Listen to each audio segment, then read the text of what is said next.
3, 2, 1, and we're live. All right. All right, dude. What's up, Pollard? How are you doing, dude? Pretty good. I'm so fucking excited to have you on, dude. We haven't hung out in a minute. I know. It's like it's kind of nostalgic. Yeah, it's like a little reunion. Like a little trip down memory lane. Dude, this is a nice house, though. We shouldn't be this nice. I feel like you and I need to be hanging out in the dirt, you know? Yeah. We need to be hanging Get out. Get back to our Plex ways. Our roots, dude. Our roots. Dude, do you remember how, like, when we first started, like, we just had, like, a big backyard full of dirt at the Plex? Like, it had nothing, and then to where it got at the end was insane. Yeah, it was crazy. Everybody was like an interior designer that year. Yeah, I do. Yeah, for sure. We should have like done different ideas. We should have done a show, HGTV Frat Edition. You know, making shitty little fucking coke houses and drug places into fraternity houses because ASU kicked us off campus. Yeah, dude, that neighborhood though was like insane. The amount of stuff that would go on across the street, like. For one, in the corner, there was like an actual like coke house. Yeah. Like multiple people going in and out. Yeah. Mm-hmm. It was like that whole setup. Like you walk into like a courtyard. There's like multiple rooms. Do you remember that day when we came out of the house and the SWAT was there? Yes. Do you remember that, dude? That was wild. They had snipers on our roof. It was after a party. I don't know if you remember. We had a party the night before. And so I walk out of my apartment and I'm headed to talk to David, I think. And so I'm just like, you know, in gym shorts and like a t-shirt, and I'm like walking out and I'm just like rubbing my eyes. And so as I'm rubbing my eyes, I like look and there's 5 SWAT officers hiding behind a truck with like AR-15s, and they're just like looking at me, and I'm just like, oh shit.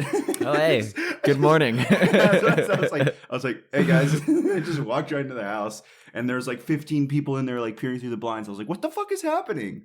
Like, that was wild, dude. That was just like a normal day there. Yeah. You know? I don't remember. Did they ever just pull him out of an apartment? I don't think he was there, dude. So they had all those people there. Yeah, I don't think he was there. That's crazy. Honestly, to command that kind of like police presence, he must have had to. Yeah. And he wasn't even the guy we were talking about. It was just some other dude across the street. But yeah. Anyway, man. What have you been up to lately? Have you been, I know we were going to talk about Bitcoin a little bit. We were talking about Bitcoin. Are you still trading? I am.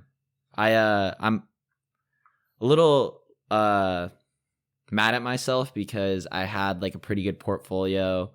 Past summer, I kind of sold off on that a little bit. And that same portfolio would be like a lot more than what I originally invested into it. Yeah. How much did you invest initially? So I had about $2,000 in it back a year and a half ago. Mm-hmm. And when I did that, I had like in multiple different like cryptocurrencies. When did you start trading actually though? Like right in that December stretch where Bitcoin went to $20,000 and then went down. What was that, like 2017? Yeah, where it got like or 2018.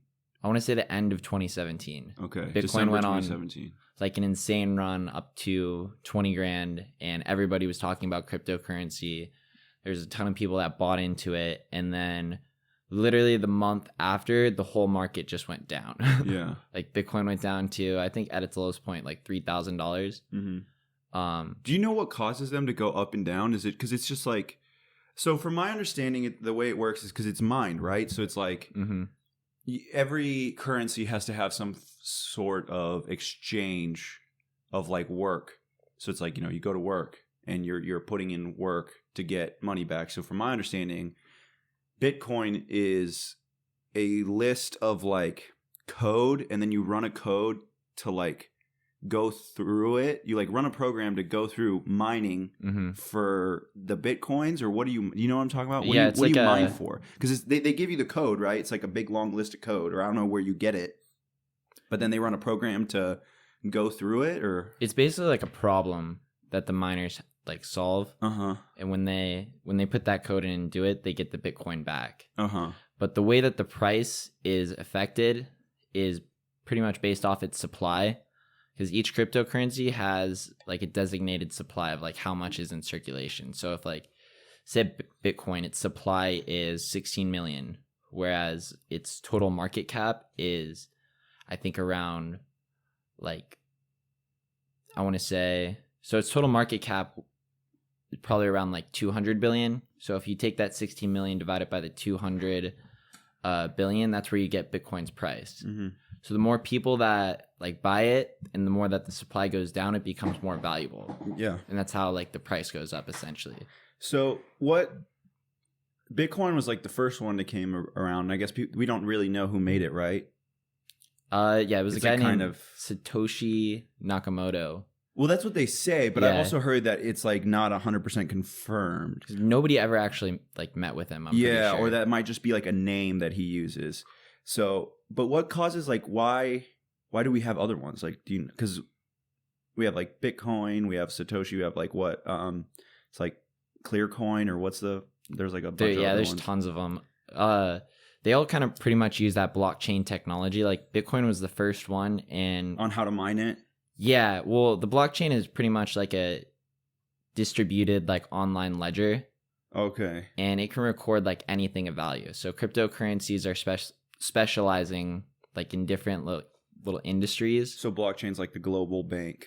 It could be used in tons of different ways. Like say for example, there's a cryptocurrency like specializing in the energy district, where people will be able to like use their solar panels on their house to record like an actual value to the blockchain of like how much solar energy that they have. Yeah. And use that as like a form of trade, like with an energy company. Yeah. That's some Mad Max shit, dude. Yeah. You're just trading with like power cells. Yeah. And if you think about it, like the energy industry is like super monopolized. Yeah. Like, the only people who really distribute it are like your big companies, like say APS or whatnot. Yeah. So that's kind of like the big thing with the blockchain is it puts a lot of power back into the people's hands. Another big thing with it is that a lot of people like that it's transparent. Mm-hmm. So like say in the political sector, if we use the blockchain to like do elections and whatnot, there'd be no like fear from the public that like our government's manipulating it. Because how would that change? Like, so it's transparent, so anybody would be able to see the voting results on the blockchain. Oh, so you could see. Are you saying like, okay? Are you saying I could see who you voted for? Like, I could go on there and view the voting results and be like, in my district, this person won, and this person won because so and so voted for him. I could see that. The names will be private and whatnot, but pretty much you'll see like the actual results. Mm-hmm. For it, rather than like CNN telling you. Like, exactly. Like that system's a lot more transparent than say, like the current way that they structure. Because to be honest, like we really don't know how that whole process works unless you're like studying that field or like you put your vote in, and then like you just wait. You know? There's no way of knowing like, are they being truthful? You know, if everyone gets bought out and they say like, oh, somebody won and they didn't, there's no way of us knowing, which is kind of scary. But I guess that transparency would be nice. I just wonder how many people would actually use it. Like how many people would actually go and check and care. You know? Yeah, like the blockchain. Yeah. It's going to be interesting. Do you think it's the future? Like, do you think that in the future we're all just going to be using Bitcoin, or do you think it's something that, because I mean, it's been out for a while and it's been catching on a little bit more and more, I feel, Bitcoin? But it's still like, I feel like you're one of the few people I know who actually has Bitcoin. So that trades pretty. The thing with those markets right now is they're very heavily manipulated. Like a lot of the blockchain technology is so far out, like in terms of like the amount of like engineering and coding that they have to do to put together all these different cryptocurrencies, and the actual like supply of people that they have. Like realistically, like we're not going to see those actual like uses of the blockchain like in society until probably about like 2025, 2030-ish range, I feel like, to where a lot of those markets at the moment are controlled by people who own like a large like portfolio of like a certain cryptocurrency. They call them whales like in the crypto world.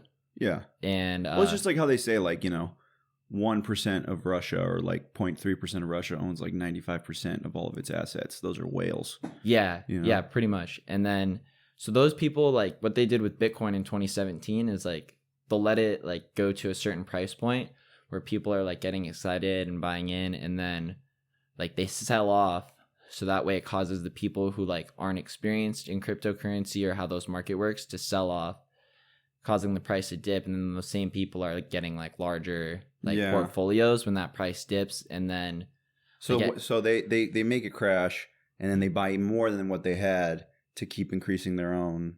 Exactly.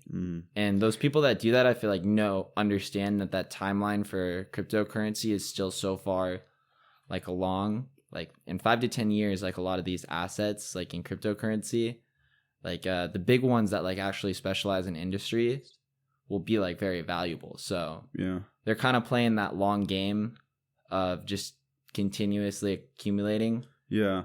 I mean, yeah, and that's something that works right now, but it won't work in the future because that's the problem with Bitcoin, I feel right now, is there's no regulation, which I guess is like the point of it. You know, I would think is like it's a free market thing where it's like, oh, we're in charge of it and everybody's in charge of their own thing.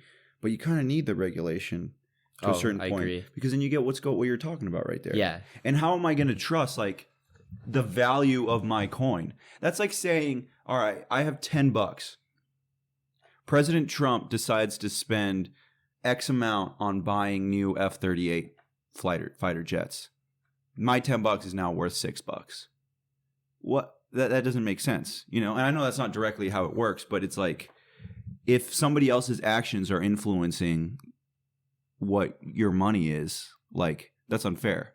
You know what I'm saying? That's like saying if you got in a car accident and influenced my fucking insurance payment, you know? It doesn't make sense. And that's what's always gotten me scared about going into Bitcoin and entering that sort of market is you're not really sure, you know?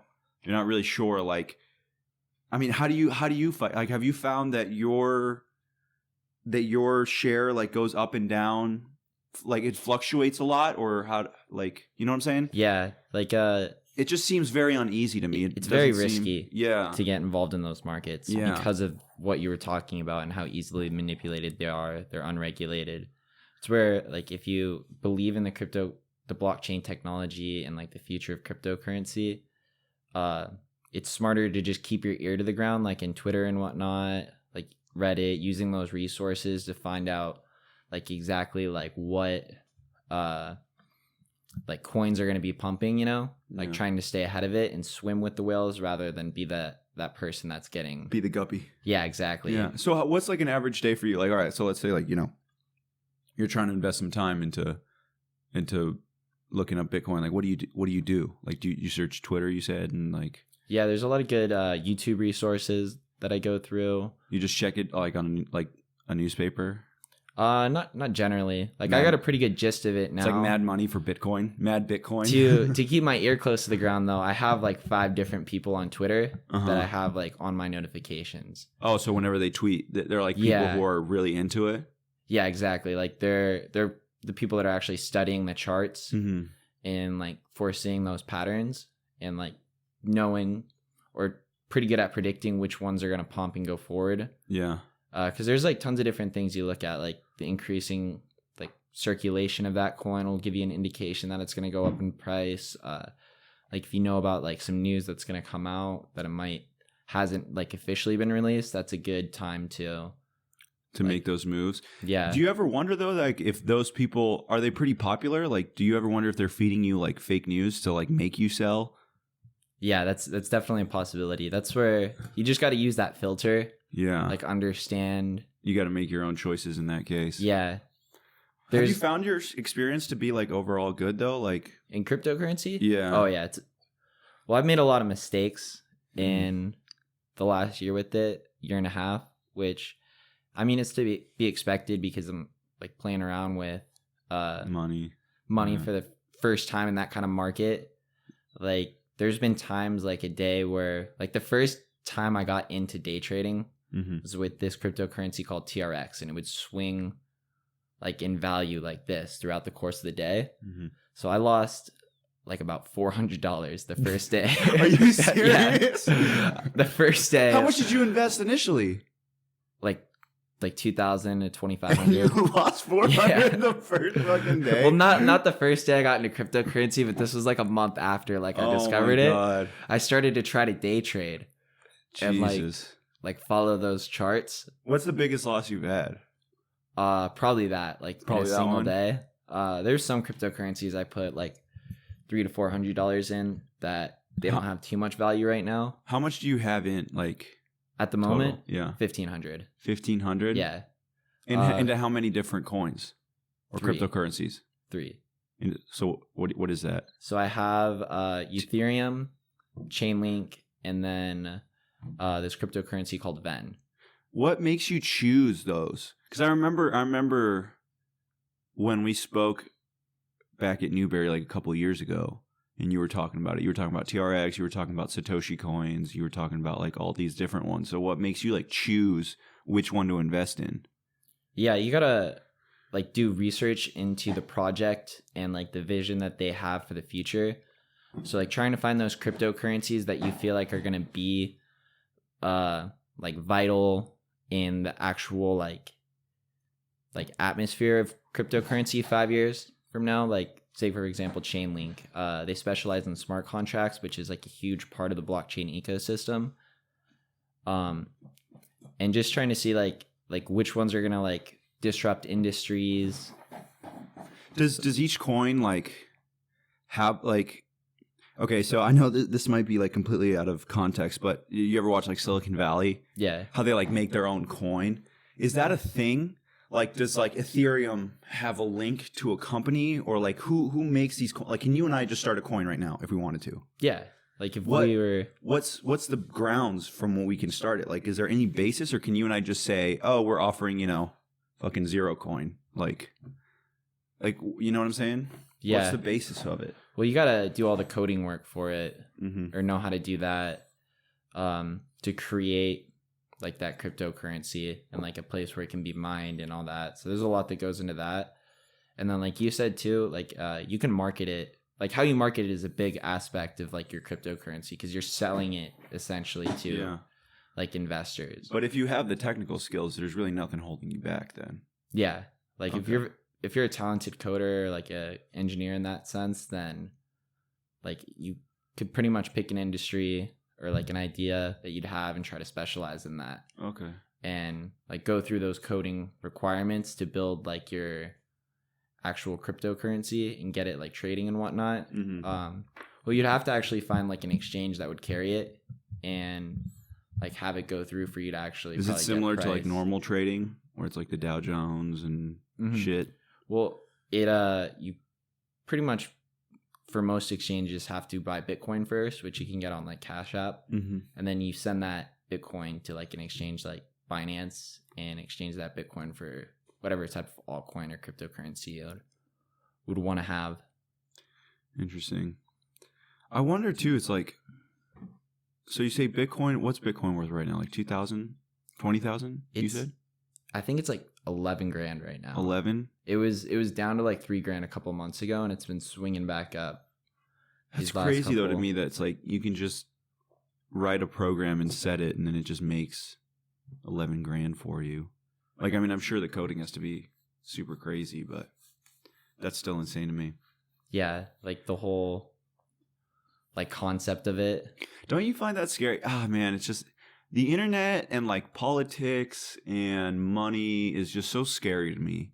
Like, the more and more we get into the future, the more and more like I'm scared of like a dystopian future. Oh yeah. You know what I'm saying? It's so easy, like with all the shit people were saying about Trump and all. Like, did you see Jimmy Carter just said that Trump was an illegitimate president? Like, because like the fucking whatever Russia shit that they found out, and then like they didn't even find anything. But still, it's just like knowing that they had influence on Facebook, and then Mark Zuckerberg had to go in. It's like we're dealing that with social media right now, where it's like I'm kind of fucking scared to go on social media sometimes. But it's like at the same time, like what if that happened to your money? You know, I don't really give a fuck if I retweeted like when, LeBron won a fucking championship with the Heat. Like, who cares? But like when they're dealing with my money, like, doesn't that scare you at all?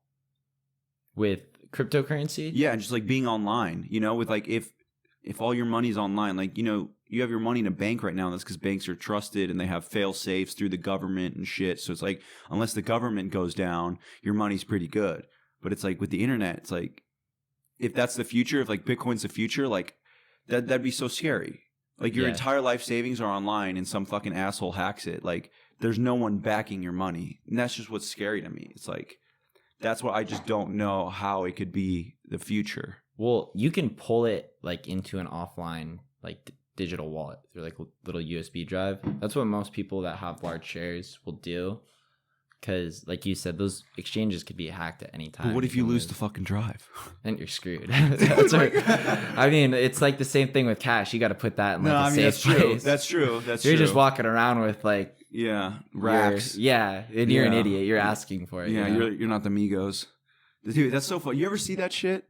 I like to change base. Like you know how like the Migos wear those the fanny packs around their like chest because they have so much cash from their drug money that they have to keep it safe, so they put them in these fanny packs. I love going to fucking like Fashion Square and seeing like 7-year-olds wearing that shit, or like if some fucking dude like looking at $50 jeans and putting it down because he doesn't want to pay for them. I'm like, you know what you're wearing is like a staple of like having too much drug money that you can't keep it around, and it's like a fashion thing now, dude. It's crazy. We got 7-year-olds like dressing. Do you follow like gaming, like professional gaming at all? Not too closely. But are you familiar with like FaZe? Like, yes. Okay, I saw this shit on Twitter, or not? It was on Snapchat. You know those little Snapchat stories. There's this 11-year-old kid. His name's like FaZe High Sky, who just got put into the FaZe clan. So he's a professional gamer now. He's like 11 years old. He's like a Fortnite player. Racks on YouTube. Yeah, dude. And like I guess FaZe is like, you know, the fucking New England Patriots of like the gaming world. And he's like hanging out with these like just huge like 23-year-old like acne-ridden fucking dudes, and they take him to like Gucci and buy him like Gucci shoes that he's gonna grow out of in like 3 months and shit. He's like hanging out with like fucking Instagram models, and they're just like shoving their tits in his face. And I was like, what the fuck is going on, dude? They're buying him like Louis Vuitton fucking fanny packs to like carry around. He's like 11 years old, and he's like, and they're interviewing him, and he's like, yeah, you know, I thought I was going to go professional eventually, but like I didn't know it would happen so soon. I was like, are you kidding me, dude? For my 11th birthday, like I couldn't even imagine fucking being a professional gamer. Like it wasn't even a thing. And now these kids like, yeah, I was going to go professional eventually. You know? That shit's fucking wild to me, dude. That is crazy. Is it like in Fortnite or? Yeah, that kid plays Fortnite. Well, he plays multiple. So I pulled up his like, it's not Wikipedia, but you know, they have like multiple wikis on shit. Yeah. It had like all of his stats and his names, and it says like known for, and then it had the games. You know how like Kanye would have like known for Beautiful Dark Fantasy Yeezus, like his albums, or like actors would have movies. They had the games that he plays. Like it would say like Apex, Fortnite, like whatever. It's like your resume. Yeah, dude. This little fucking 11-year-old kid. He's just like, oh man, it kind of triggered me a little bit, I'm not gonna lie. Dude, I remember when I was in middle school, I was so obsessed with like Modern Warfare 2 that it got to the point to where like I remember following like FaZe back in middle school when they were like first starting up and becoming like a big thing. And I actually like went to the store and like bought one of those little recorders on your Xbox. Yeah, the like HPOG things. Yeah. They had to like tried to like do like quick scoping and like oh my god. On Modern Warfare 2. Yeah. Couldn't get any content. It's crazy that they're so good that they could just play for a whole day, and then they got like a whole highlight reel. I know. They're that fucking good. Martin's little brother started one. I don't know if you saw that. Martin. Like a gaming clan? No, he started a YouTube channel because he's like super good at Fortnite, you know? I don't know why. I guess Fortnite's huge with the kids. Yeah. You know?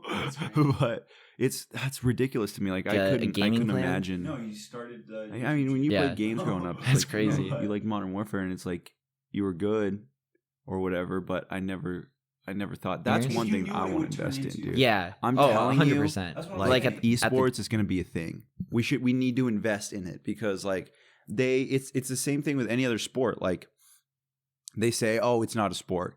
And then it's so competitive and there's money in it that it has to be recognized as a sport. Like ESPN was so against it originally, and now they're showing it. You know what I'm saying? It's like it's on ESPN now. And like whether you think of it as a sport or not, it's a competition that people watch. And there's money in it.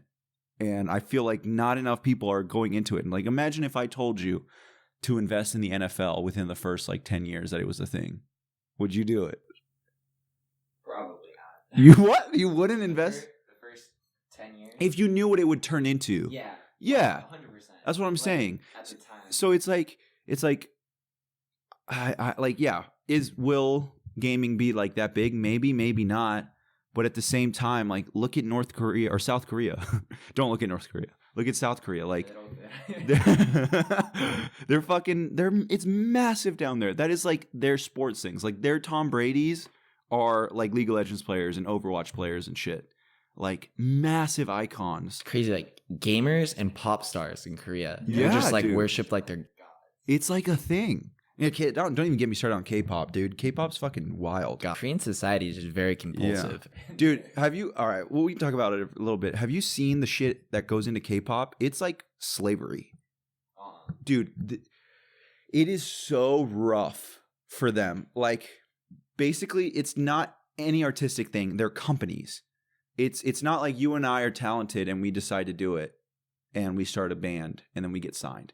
No, they're companies. They're huge multinational companies that just go, okay, we need a boy band. We're going to do this. We're going to hit this market. We need this many people. They go out. They get those many dudes, a couple of dancing dudes, a couple of dudes who can sing. They tell them how to dress. They tell them what to wear. They put them on a contract that says you're going to do this and you're going to do this. And when you're going to do it, and you're going to go to the bathroom here and you're going to eat this and like all that shit. And they're fucking just whipped around, dude. They are slaves to the music industry. Like, there are so many documentaries that you should check out online. Like, the first one I saw was, what's it called? It was on that Netflix series, like, Think or something.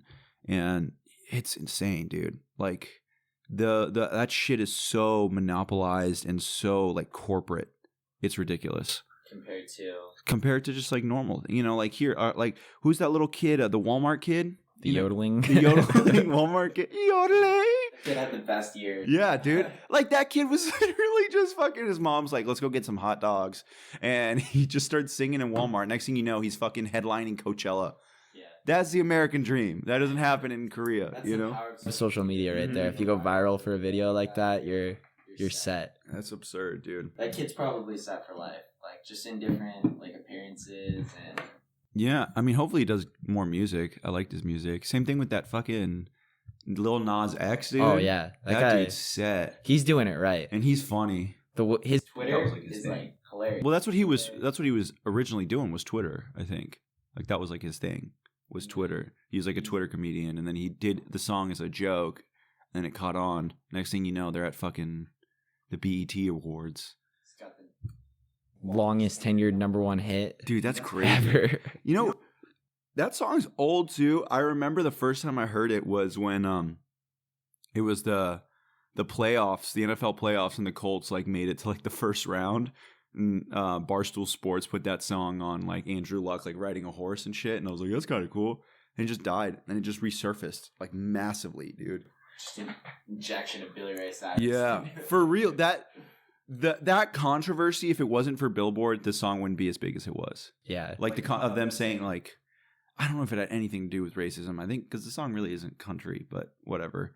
That caused it to be so much bigger than it is. And like everyone loves that song. From little kids who play Fortnite to fucking huge like R&B like singers. There was like a video of him performing for like first or second graders. No, dude. I would love to do that. Are you kidding me? Just that music. That would be cool to feel like your music is very transcendent, you know? Yeah. You got like 6 to 7 year olds. I mean, like, kids are into anything these days. I mean, when I was in first grade, I remember listening to Candy Shop by fucking 50 Cent. I had no idea what it was about. I was like, I like candy. I was like, it was about candy. Like an actual candy shop. Anthem right there for a 5-year-old. Oh my God. That's ridiculous. But anyway, man, I'm getting a little thirsty. You want to get a couple margs, get a little couple margaritas in us. Let's do it. Get a little saucy. Dude, we might get, because you get a little cross-eyed when you drink, and I get a little cross-eyed when we drink. We might not even be looking at each other in 15, 20 minutes.